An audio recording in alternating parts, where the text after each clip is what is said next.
Hey everybody, it's Jason Blaha here. One of the questions I've gotten a few times in the last few days, since I've kind of discussed a little bit of the fact that some of the people who put out steroid and testosterone information on YouTube actually don't know anything about the science or biochemistry or anything about what those substances actually do.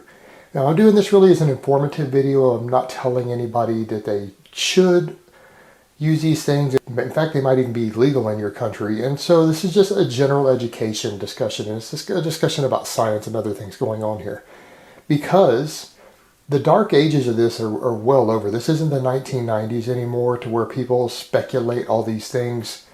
These substances are well understood at this point. These are not magical substances that we haven't done tons of long-term studies on at relatively high doses in humans. We've got a lot of studies, including studies on healthy young men purely to see how much muscle they gain, what their blood work changes, if they gain or lose fat, things like that, on up to 600 milligrams of various testosterone esters. We have tons of research on up to 600 milligrams of nandrolone decoinate, which goes by the street name Deca, in HIV patients. And I'm talking long-term studies where we've actually looked to see what it does to them over the course of a year at 600 milligrams.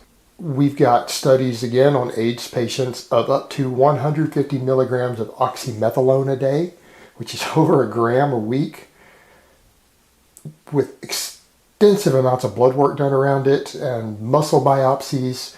We have even combining things like testosterone together with anavar in human studies. You have doctors like Dr. Michael Skelly, who has worked with hundreds of athletes and done tons of blood work on them and DEXA scans and things. In fact, a friend of mine used to go to him and get 2 cycles per year and his PCT all prescribed because he worked in law enforcement and he didn't want to risk breaking the law or having a non-prescription, substance in his possession that requires a prescription without one. So he actually used this doctor for like 2.5, 3 years. So we understand these things. So people ask the question, well, then how come all the 90s they go back to the bro lore, and it's, well, how come gains slow down after 3 weeks or 6 weeks or 8 weeks or whatever arbitrary number these people give you, because every person has a different number, if you don't build a tolerance to these things? Well, the truth is, let's get out of the way that you build a tolerance to testosterone or any other androgen.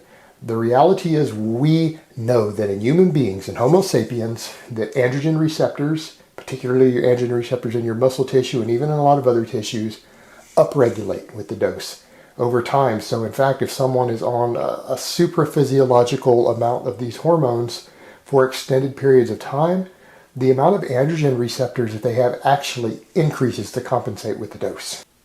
The problem is that obviously a first-time user of these things, like 1,000 milligrams, is probably going to be beyond their saturation dose. They'll actually have a lot left over, more side effects, because more of it's floating around in the bloodstream, not binding. It takes a while for androgen receptors to upregulate. But as they upregulate, the human body will accommodate higher doses and see additional benefits off those.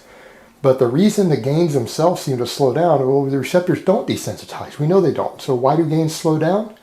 Well, let's use a little bit of logic.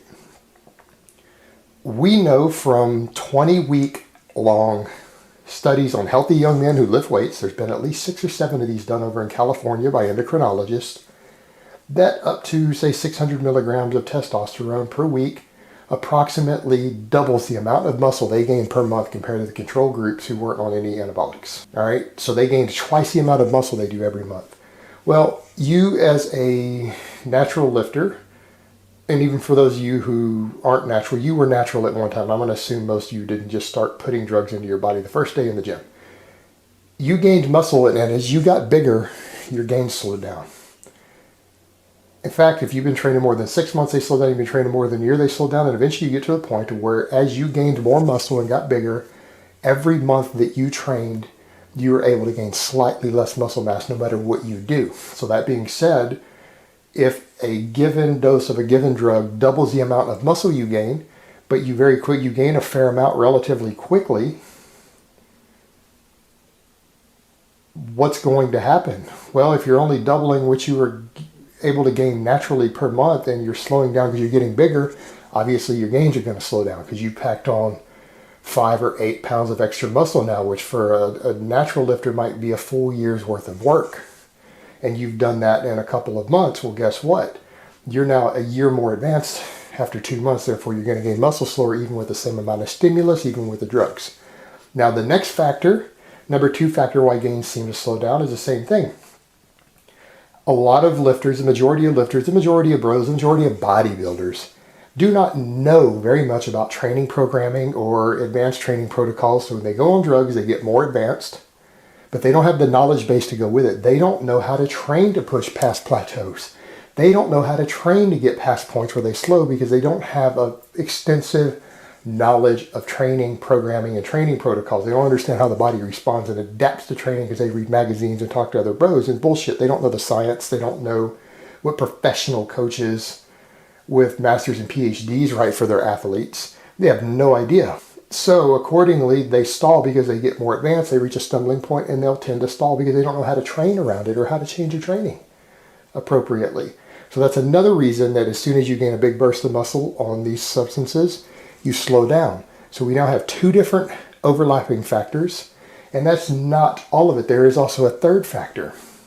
Anytime someone goes on any of these compounds, they improve nutrient partitioning. They train your body to store more glucose as fuel, and they'll tend to store it as muscle glycogen and burn a little more fat for fuel. So your body is storing more of the glucose that you eat, more of the carbs, but it will only increase that for a certain period of time, X number of weeks, and then once it's saturated, it reaches a threshold to where a given amount of whatever substance they're using is not going to further increase insulin sensitivity or nutrient partitioning, so now they've maxed out their muscle glycogen stores. So they gain less weight in the muscle tissue, the muscles don't seem to expand as fast, even though the tissue hypertrophy itself is continuing, because let's say a guy over X number of weeks might have gained 3 or 4 pounds of actual muscle weight. He might have put on 10 or 15 pounds of total body weight in the muscle tissue from the extra glycogen, which in turn draws water in, so the fullness of the muscles. Now, when that extra fullness stops, he's back to just gaining that 1 or 2 pounds of tissue weight per month. So he goes from, bam, I gained 15 pounds in 8 weeks of muscle with no apparent fat gain. In fact, I look leaner because my muscles are fuller, to where he's suddenly making the same amount of muscle growth without the extra glucose. So now it's like, oh, my gains have slowed to almost nothing. I'm gaining 1 or 2 pounds of muscle a month instead of 7 or 8. I must have built up a tolerance to it.